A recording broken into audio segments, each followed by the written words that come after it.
ry tompo andrianana azy ô mba tsarovy aho ka omeo hery aho Andriamanitra na dia amin'izao indray mandeha izao ihany azy. Tsara toko fahinambe folo ny andiny fahavalo-amby-roapolo tapany ahy.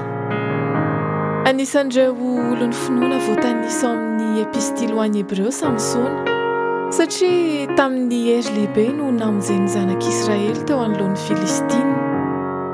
Noho ny fitaka izay natao taminy anefa dia voasambotry ny Filistina izy ka nompitsirina ny masina ary nofatorana rojo vy izy avy eo ka nataony rehetra ho fiomehezana sy vandatsa. Niantso an'Andriamanitra nefa Samsona ka nanao hoe mba tsarovy aho ka omeo hery dika teny ombonany eto Madagasikara. Mianta aminao aho tsarovy re aho ka omeo hery dika teny Katolika. Mifona aminao aho tsarovy aho ka ampaherezo dika teny Protestanta fanitsina fahenina.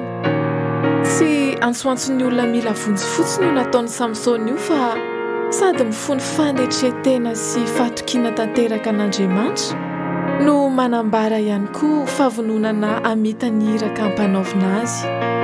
Ny haino azy Andriamanitra ka na dia teo aza ny fatorana teny aminy sy ny tsy fahitan'ny masony dia zava-mahagaga noho ny vitany hatramin'izay no niseho teo amin'ny fiainany tao anatin'ny fotoana fohy.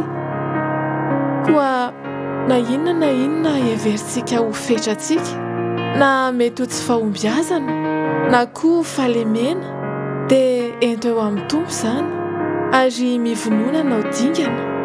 Ho amarininy izy tompo amintsika ny teny hoe ampy anao ny fahasoavako satria ao amin'ny fahalemenao no isehon'ny heriko tanteraka.